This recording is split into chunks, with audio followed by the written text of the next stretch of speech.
Hey guys, it's Anjali from Doodle Quilting Studio, and let's see, like 2 weeks ago, I posted just a little snippet of my Thursday night PSA to remind everybody to change your needle when you're quilting. And so I thought I would take a few minutes to elaborate on that a little bit and share with you guys some of my favorite needles that I use in my machine.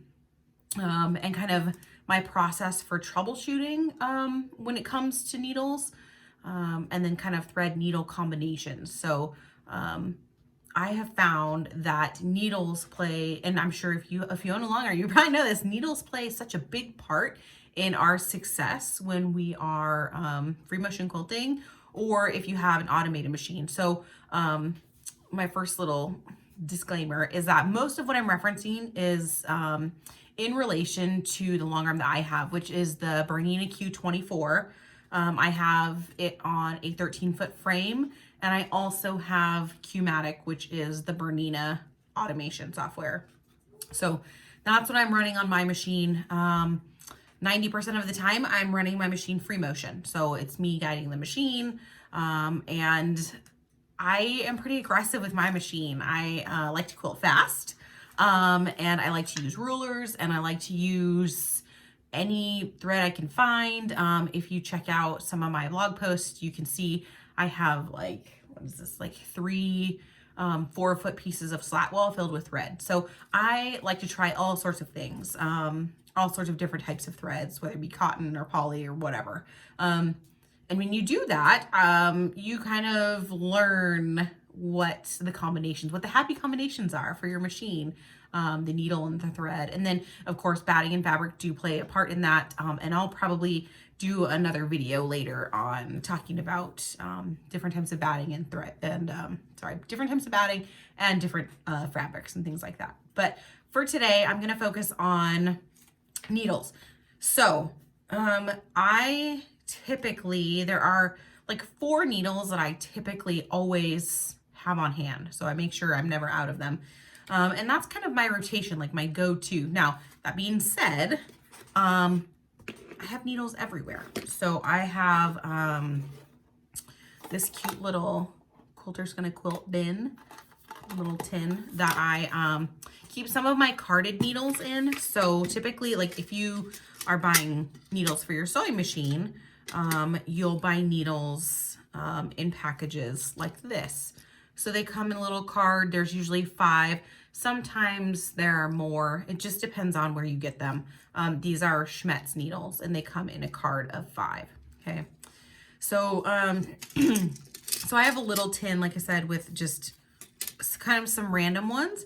But I'll tell you my top 4 needles, and then I'll kind of tell you the other ones that I use. So the biggest thing, if you're using a machine other than Bernina Longarm, then it's going to be a little different for you. Most of the other, in fact, I think every other Longarm out there on the market requires industrial needles. So for me, with the type of quilting that I do and the type of threads that I want to use, the Bernina Longarm is the best because I can put regular machine needles in my machine. So home sewing machine needles, flat back needles, Schmetz, Superior, Bernina makes needles. I can put those needles in my Bernina Longarm, which, like I said, and when you hear what needles I have, you'll understand why this is such a big thing for me, because I often need different types of needles. And so what the information I'm giving you here is going to be the most beneficial for those of you that have this same setup. So the Bernina Longarm. That being said, if you have a different system, then definitely you can get different types of industrial needles. It's just going to be researching what needles work for your system. Okay. So my 4 staples, 4 needles I always have. So the first one is, of course, going to be a top stitch needle. So I like to have a top stitch 80-12 on hand, a top stitch 90-14 on hand. And the way that I buy needles for quilting is, like I said, you can get needles in cards, but I buy needles like this in a box. So this is a box of 100 needles. So I buy these. These are Schmetz needles, and these are my Schmetz Top Stitch 90s. So if you can kind of see that, it tells you there Top Stitch 90.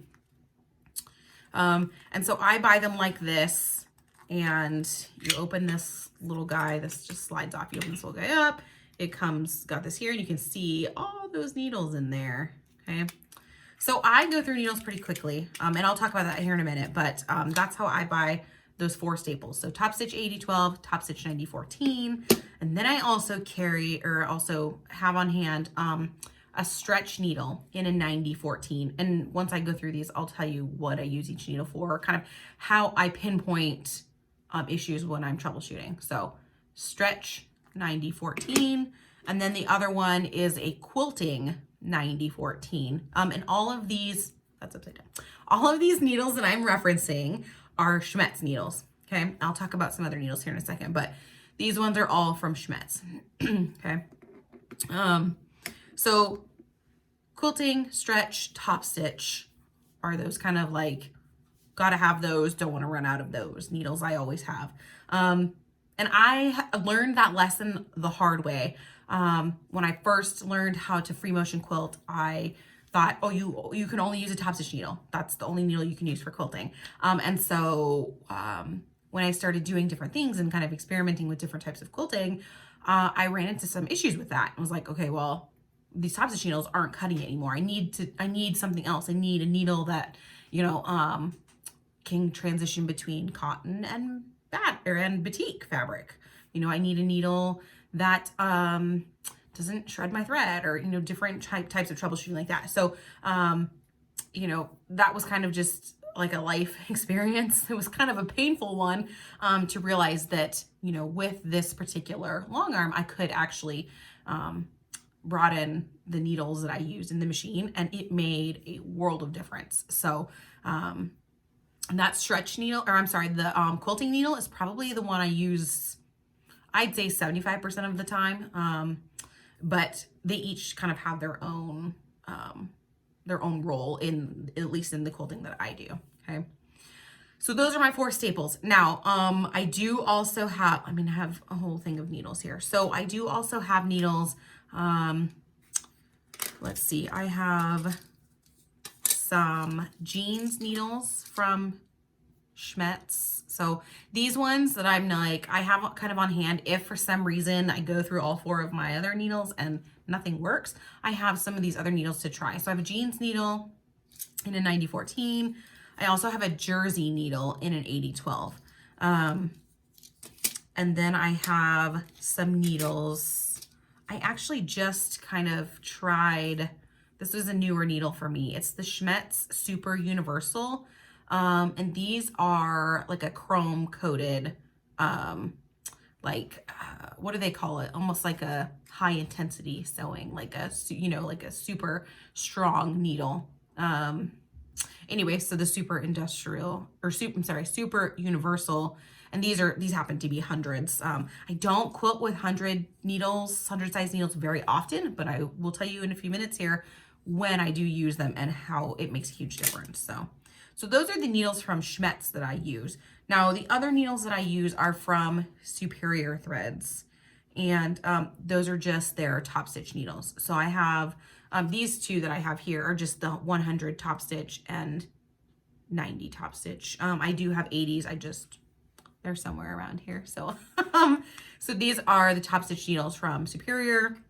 And all of these needles, I'd say with the exception of the bulk, you should be able to get from your local quilt shop, but not all quilt shops carry the needles in bulk, to sell to consumers. So these are something that I get actually directly from Schmetz.com. So depending on what you need, if you're running a long arm business or things like that, you might want to look into ordering them by 100 pack, but that might be something that your local quilt shop could facilitate for you too. Okay. So from Superior, it's just those top stitch needles. And the other thing I like to tell people too is these machines seem to have personalities. So, my machine here, that I have in my studio, her name is Helga. So Helga prefers Schmetz needles. So these Superior top stitch needles don't run quite the right way with Helga. She has an attitude about them, so she just doesn't like them, I guess. But the Q24 that we run at the shop, it seems like home, takes these needles just fine. And one of our other Q series owners just exclusively runs these needles. So like I said, these machines have personalities. So just my other little tidbit. See what works for your machine, because it might be a little bit different than mine. Okay, so those are the needles that I have on hand. So real quick, I want to talk about resources though from Schmetz and from Superior. And I am not at all affiliated with either company, but these are what I found that work great. And I have been very impressed. If you have a Bernina machine, you are probably a person who really appreciates quality education from the company. Bernina is great at education. So I think that's why I like these two companies, because they are both really great at providing education for the product that you're buying. So this is a little pocket ABC guide that whenever you order from Schmetz.com, you get this little booklet, okay? So you can also buy this or find this probably at your local quilt shop. I know we have them at Seems Like Home. But this guide is so fantastic because what they do, like here's the stretch needle. The other cool thing is that you can actually, and I'll link this below, but you can actually find this as a PDF download from Schmetz. So under their resources, you can find this as a PDF download, which is fantastic. So if your local quilt shop's far away or you can't get to it, this is a great resource that you can download. So basically what they do, and let me see if I can get it close enough. I might not be able to, but I'll link it. So each page talks about the different types of needles. Now this is the stretch needle. It tells you the color coding on the needle. It tells you what is kind of unique about the needle. So like the stretch needle is a ballpoint tip with a special eye and scarf. And if any of that is like foreign language to you, I will link you to the other resource. But Schmetz does have a spot on their website where they explain all of that. And very likely it is also in this little book. So, those things can make a difference. And then in a minute, I'll talk about, again, what each needle, what I use it for and why it works. So, it tells you fabric use, but really the big thing with this, and this is what got me this, one fateful late night when I was doing quilting at a questionable hour, this is what saved my sanity. Okay, so it's a stretch needle, right? I'm like reading the back of the package that comes, when you get these needles, they come on a little card like this, right? So the needles were on here, and then there's information on the back. So this is what this one says. Elastic materials, medium ballpoint, specially designed eye and scarf to prevent skipped stitches. Okay, so what does it say? Prevent skipped stitches. So if you're having skipped stitches, a stretch needle is a possible solution, right? So sometimes, there's a lot of reasons for stitch quality issues, but I typically start with my needle. To be totally honest, I have, I go through needles like crazy, but that is such an easy place to start. That's why I keep these stretch needles on hand. Now, one thing you might notice, if you're using a ballpoint type needle with quilting, depending on your fabric, you might sound a little different, right? You might hear a little, which is like just because it's a blunted tip, it makes a little bit of noise going through the fabric. But, right, sometimes I'm bothered by noise, but most of the time, the noise isn't bothering me, right? What I really care about is the stitch quality. So that's a huge benefit to those stretch needles. And that's, again, like I said, why I keep those on hand. So let me find the quilting needles. Okay, so here's the quilting needles. So the quilting needles were actually the ones that saved my fateful evening of quilting frustration. And these come in, the cool thing about this book too is it tells you what sizes the needles come in, okay? So the quilting needle comes in a 7511 and a 9014, okay? So I buy the 9014s because 9014 is the size I usually use for almost everything. There's some exceptions. So this one, right? So when I first started, it was like top stitch. I got to use a top stitch needle for quilting. Well, these quilting needles, I think at one point somebody told me Quilting needles were not for quilting, they were for piecing, and I listened, and so I learned my lesson. Okay, so made especially for piecing and machine quilting. Okay, so they weren't totally lying. Special tapered design allows for easier fabric penetration and helps eliminate skipped stitches, right? So use your resources, use your needles. There, I cannot stress enough how big of a part this plays. And like I said, if you're doing machine quilting, you've either learned it the hard way or you're starting, and hopefully this information will help you avoid those really frustrating times, because those 2 needles have saved me so much headache and frustration when I'm quilting, by eliminating skip stitches, right? From giving me that perfect stitch quality that I expect and I know from my Bernina Longarm, right? So, so that's why I have those 2 other needles. The top stitch needles, pretty standard for machine quilting. That's why I carry the 2 sizes of top stitch needles. Now, the reason I have 2 sizes is because, as a general rule, and you can find this information kind of all over, but my general rule is when I'm quilting with a 50 weight thread. So, you know, so fine 50 weight. This is a so fine 50 weight from Superior Threads, and it tells me the weight right here. As a general rule, when I'm quilting with a 50 weight thread, I use an 80-12. Sometimes I use a 90-14. And actually, this thread is a good example. Again, part of my machine's personality is that occasionally with the so fine, you know, if I'm running multiple threads, I always, okay, so let me back up. If I'm running different types of threads, so like I said, I quilt with everything.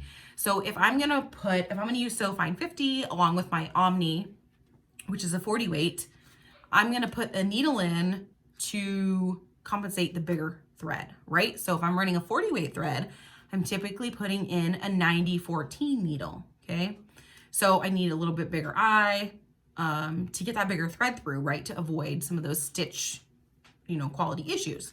So this particular combination, if I was doing that, I have found that not every time, but sometimes I will have to change my needle when I switch back to that so fine 50 weight. The thread is really fine. I don't want to say delicate. It's not a delicate thread, but the way it likes to run through the needle, it really needs that smaller needle. It really does better with that 80-12. So, but as a general rule, as I'm working up the thread weights, right? So that's a whole other video, thread and thread weights and things. But as a general rule, my 80-12 is for my 50 weight thread. My 90-14 is for my bigger threads, my, you know, 40 weight. I do have some 30 weight that I use, and up from there. I've run 12 weight through my machine, or no, I'm sorry, not 12 weight. I've run 28 weight through my machine, and that's really cool. That'll have to be another video, but 28 weight, and I've done a 90-14 needle for that. But that's kind of my general rule, like as I'm working up. I've never run a needle smaller than an 80-12 in my long arm. Part of that is just because of the speed that I'm quilting. I don't want to run a smaller needle. And then when I get to, so like you have different types of threads, right? You have cotton thread, you have poly thread, you have coated poly thread. And so I'm kind of deciding needles based on that. So like I know for me on my machine, when I run King Tut, which is a 40 weight cotton thread, I have to bump up to 100 top stitch needle. I think part of it is because it's cotton thread. If you feel a cotton 40 weight and a poly 40 weight, they're gonna feel different. They're technically the same weight of thread, but they're different. They feel different, right? The 40 weight poly is gonna feel a little thinner, and then you have a coated 40 weight poly like an Isacord or a Magnifico, and that's gonna feel even a little maybe thinner. It's smoother because it's coated, right? So, so much of quilting, right, is kind of finding the right combination. But I feel like such a large part of it can be solved by choosing the right needle, and the right needle not necessarily being a blanket. A top stitch needle is perfect for every quilting, but the right needle being which needle gives me the stitch quality I need and I want for my project, right? For my thread, for my fabric, or for, I mean, for my, yeah, for my thread and my fabric and that combination. Okay. So hopefully this is helpful information. Like I said, my general rule for needle thread combination is very loose, and I just kind of adjust as needed when I'm working. But Superior Threads also has a fantastic education platform on their website. So it's just superiorthreads.com. You'll see education at the top. They have, if you have a Bernina Longarm, they have the best chart. It's the home sewing machine reference chart, home sewing machine, something like that. I'll link it below. But it tells you for all of the Superior threads, a recommended needle, a recommended tension, a recommended bobbin thread, what the threads can be used for. It is like an invaluable resource, and it's a great starting point if you're trying a new thread, or you know, you're new to machine quilting or whatever. It's just a fantastic resource. So so Schmetz and Superior are the bulk of where I get my machine quilting needles from. And like I said, I use a couple different kinds, and I will make sure that I have a couple different resources that talk about troubleshooting stitch quality, specifically on this machine, because like I said, it's going to be a little different on a different long arm setup. So you're going to have to refer to either your dealer or your, you know, whatever resource you use for your brand of long arm. But hopefully this information has helped. I know most of this has been figured out by me experiencing those frustrations with stitch quality, experiencing those frustrations with, like, I really want to use this thread, but I can't make it work. You know, there is a small factor in there of adjusting tension. If you have a Bernina Longarm, you know how easy and how wonderful it is that we have a digital tension and we can adjust it on the fly, super easy, no dials. And that plays a little bit, you know, that obviously plays a part in how our thread runs through our needle. But I definitely encourage you to try a different needle. Just with the group of owners that I talk to with this particular machine, we've solved so many problems just by putting a different needle in the machine. So referencing my Thursday PSA, change your needles and try different ones if you have one that's not working. I hope this has been helpful for you guys. I'm hoping to do, I'll do a video on thread. I'll do a video. I really want to do a video on rulers because I have a new, I have some new rulers coming. So I'll, and I have a whole wall of rulers over here. So I'll do something on that, but hopefully this has helped you guys. And if you have questions about needles or needle thread combinations or anything, leave me a comment, send me an email. I'd be happy to answer them as best as I can. You can email me. It's just hello@doodlequiltingstudio.com. And I would be happy to answer any questions that you guys have. So hopefully you are quilting, and if not, go quilt. And I will see you guys in the next video. Bye.